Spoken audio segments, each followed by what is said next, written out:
I'll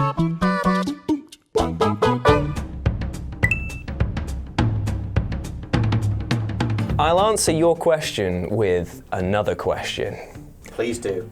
Can you dig it? Can you dig it? Can you dig it? Because it is The Warriors, the video game. It's one of my favourite movies ever made, so to know that it was getting a video game was fantastic. I read about it in like official PlayStation magazine too, and then the trailer dropped for it, and it was just perfect. It had the original sort of sound underneath the score, accompanied by some brand new animated scenes of Cyrus addressing the crowd about a little piece of poof, and it was just amazing. I felt utter chills because what attracts me so much to that film, besides the over-the-top campy violence, is just the fact that it was a really interesting story to tell at the time. It was kind of like a case of divided youth and complete sort of anarchy being united against basically the oppressive government at the time, who in the film are shown to just beat people up rather than give them any sort of chance. I mean, yeah, they are bad people, they rob and mug, and Ajax is a bit of a... He's a wrong-un. He's definitely a wrong-un. Yeah. He would not... He's problematic to a degree. But a massive degree. A massive degree. And so having the group sort of together, united against that, it was kind of good, but you had to sort of balance your own morals against them. So when the trailer came out, I was just blown away because of seeing all of the different gangs represented. You got like the mimes, the top hats, then you had the AC Turnbulls. If we were a gang, what would we be called? Baseball Furies. Baseball Furies were the best. They were a real gang. I actually dressed as one of them for Halloween, and I'm sure that image will be cropping up right now. Yep, cool. The Content Cooks. The Content Cooks or Cucks? I'll let you decide, friend. I thought we'd be calling ourselves the Listers or something like that, you know? Like, is there... Crown Jewels. No, they shouldn't all be around. It should be a group effort. It should be just the Scrumpy Willows and the Singing Tea Kettles. That was actually a real place in Newcastle that got shot down. Anyway, completely off the point. Yeah, so Warriors, the video game, fantastic. I would recommend that you play it if you haven't already, and that trailer is just a piece of bliss. I'm not gonna lie, every single time this trailer I'll never not cry because I absolutely love it. It's Halo 3. It's the reveal from E3 2006.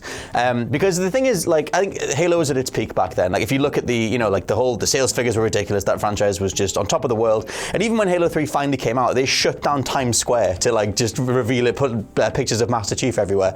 But the first look that we got at Halo 3 obviously was coming after the whole controversy around the end of Halo 2, and like, oh, I got finished the fight, and everyone like hated the fact that it ended on a cliffhanger. I always loved Halo 2 because it was the first one that took me online, and so like Halo's my favorite first-person shooter franchise by like a landslide. Love the music.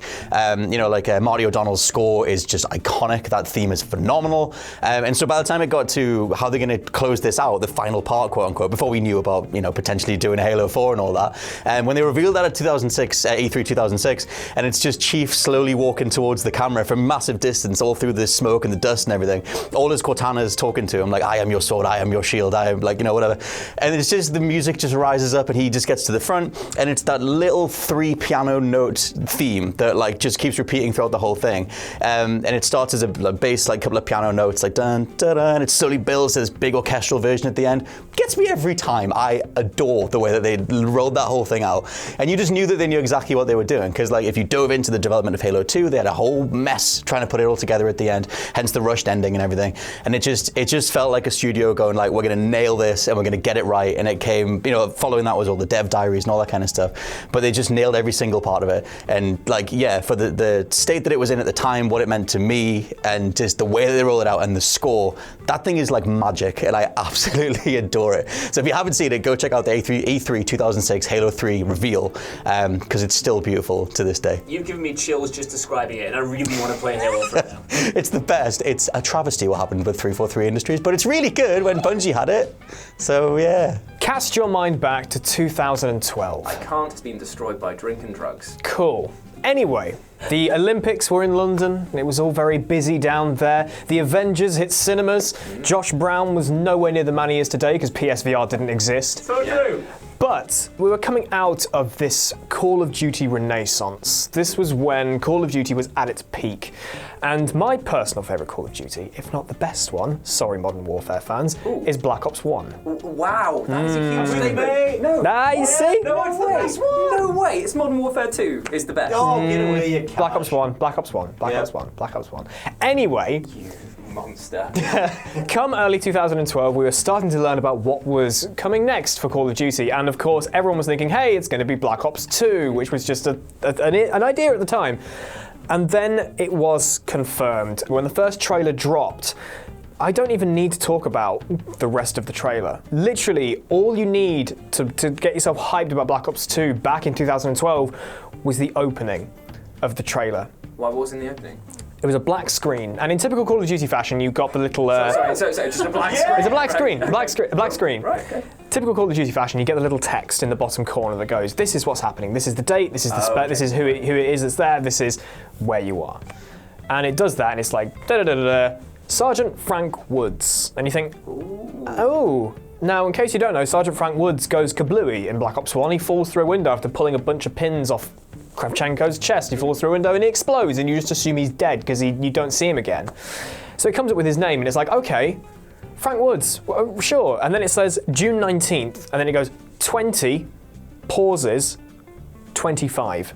So obviously So it's the future, in literally just that single black screen and that little block of text, you had confirmation that Frank Woods survived Black Ops 1, which was already a huge mind at the time, and also it confirmed that Black Ops 2 was set in the future. And even before the rest of the flamboyant, incredible music, all the explosions and all the gunplay and everything, that didn't matter. All that mattered was the fact that Frank Woods survived and that Black Ops 2 is the first COD game to be set like properly in the future. All that was all I needed to get on board with Black Ops 2. Didn't matter about the rest of the game, just that opening was so incredibly well done.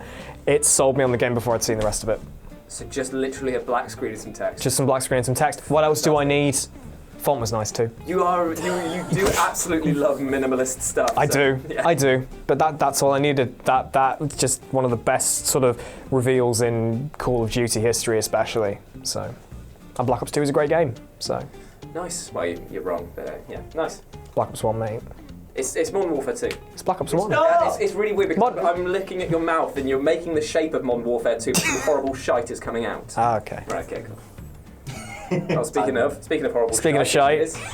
It's me! There's actually loads of video game reveals that recently give me chills. So something I'm very, very excited for is Man of Medan, and I think that the trailer for that is fantastic. I love like a good cinematic trailer that focuses in on what the game is rather than just like an interpretation of it. So like seeing them, all these weird CGI characters that are obviously the actors and everything, talking about this weird like thing in the depths and all these weird monsters, and seeing that horrible woman at the end, like that was fantastic. Like that ticked all of my boxes for a good horror game. So I'm so excited for that. And of course, I have to talk about Cyberpunk because all the footage for that so far looks incredible and I'm very excited for it. Hence me turning into a dog. But it's it just looks fantastic. Oh, and the gameplay, the 45-minute gameplay thing as well, like it just all looks so good. Like I'm I'm beaming. Forget the chills. I'm just very excited and happy for it. But 2 yeah, years away, is it? it's 2 years away. They've said it might come out. They said it will be out by 2021. But if they're going by Cyberpunk 2020, the original game, then it's going to come out next year. You heard it here first. They are at E3 though. Yes. They said they're going to E3. Yes. So. More announcements. Woo. But yeah, past games that have given me chills. I've obviously got to shout out to The Witcher 3 and Skyrim being absolutely incredible trailers and great reveals. Another one which didn't turn out so well, which was We Happy Few. Oh, that was a good trailer. It was a great trailer. It was a great trailer. Bioshock. Yeah, it looked incredible. All the people running around with the joy pills and that man being like, oh, I'm being caught by the smile police. And that was really good. I watched it again that's why I know it so well. But yeah, it was a really incredible trailer that tied in all of the different themes of the unhappiness and then it changing to this beautiful happy world and everything. But the game wasn't that good, really, was it? Wasn't that good. So, we unhappy few. Do you like No Man's Sky? No.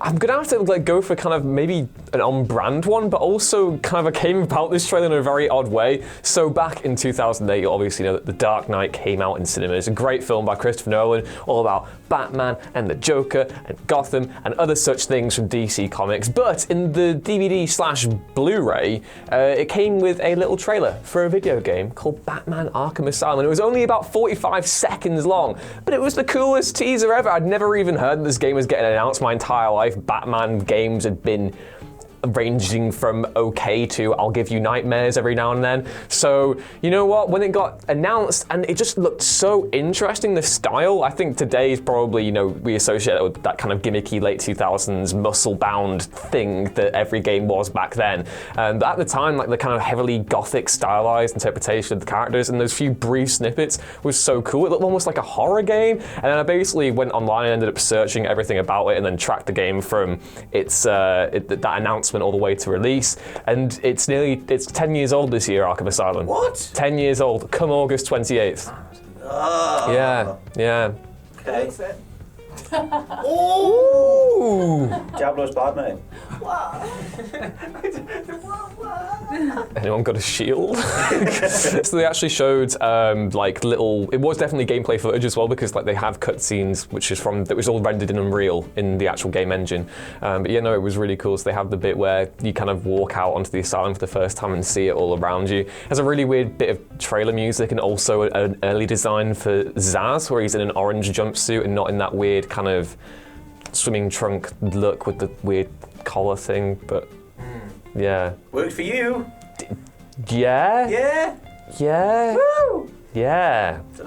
It's actually a really recent one. It was Death Stranding from I think 2015 when that was announced at Sony's press conference at E3, probably getting all of those dates and details wrong. But it was the first time we'd seen Kojima after they announced their partnership with Sony. Obviously, there was a big travesty with Metal Gear Solid 5. There was a lot of hoo-ha over what actually happened, and they had a very, Konami and Kojima had a very kind of disastrous split. It led to the cancel of Silent Hills, which was going to star, Norman Reedus, which I was so hyped about. So I was disappointed from that, and I was so excited to see what he did next. And then it opens on this really mysterious trailer where you're following these handprints sort of like through the sand, and then it goes to this butt-ass naked body, and you're sort of like, who's this? And my emotions are going like, oh my god, who's this guy? And it pans up and you see the back of his hair, and he's kind of got like a mullet or at least long hair. And for a split second, I thought, is this Solid Snake? Because I didn't know what the hell was going on, and just for a very brief moment I thought, is this Solid Snake? And then obviously it's not, because then it pans up to his face and it's Norman Reedus. He's back in a game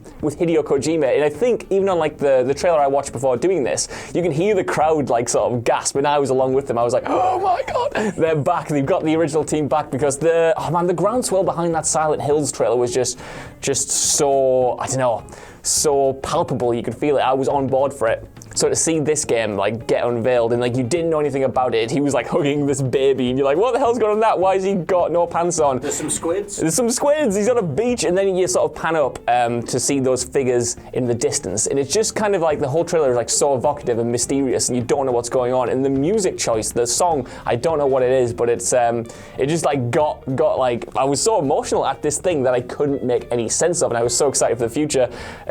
Honestly, like it was one of those trailers where, you know, being a bit older, I didn't know if I would ever sort of recapture the excitement I got as a kid seeing,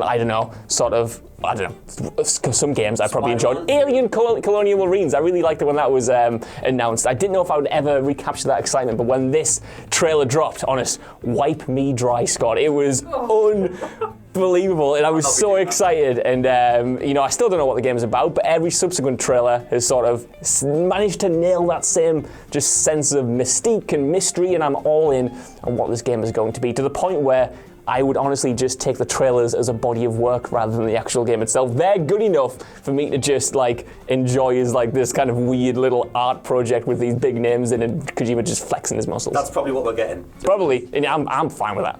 Me too. Mine's is a recent one as well, but actually I looked it up and it was actually announced back in 2014, and the first trailer said it was coming out in 2015. I do a little Santa laugh at that. 2015 this game was meant to come out, actually came out in 2017, and that was of course Breath of the Wild. Yes! Beautiful thing. Do not laugh again, please. So yeah, so it was actually announced back in 2014. Literally all we had was like sort of like a dream scene of Link in a field on a horse. Suddenly the Guardian comes out of nowhere and he sort of spins around and shoots it with an arrow. This was in the first time we saw him with his wee ponytail and his like blue shirt and all that, and we were kind of like, ooh, what is this game? So it was like intriguing, but I was never really like, I mean, I was pretty excited, but the true excitement for me came, I think it was E3 2016 is when we first got that trailer where it was like, it was a long way through by 2016. It was with the music, and it was all very like, ooh, you know that one? Literally has the story trailer in it. It shows Phantom Ganon doing his little smoky thing, and then you've got Zelda coming in. Oh my god, what gets me is this trailer. Obviously I was really, really excited for the game, but just how much they worked into Zelda, because one of my favorite ones is Twilight Princess because of how prominent Zelda is in it. She's so strong and amazing, and then they so worked into Zelda in this one, and there's a bit in the trailer when she goes, everything I've done, it's all for nothing, and I just, oh god, it gets me every single time. It's just so sad, and I loved it so much. What about Link's Awakening? Oh yeah, Link's Awakening's another one. Like that's a different kind of hype. Like that was a game that was like super beloved to me when I was wee. That was one of my first ever Game Boy games. Nice. And then that I had no expectations for that to ever get a remaster. And then that was of course announced recently. I was streaming it at the time and I just burst into tears.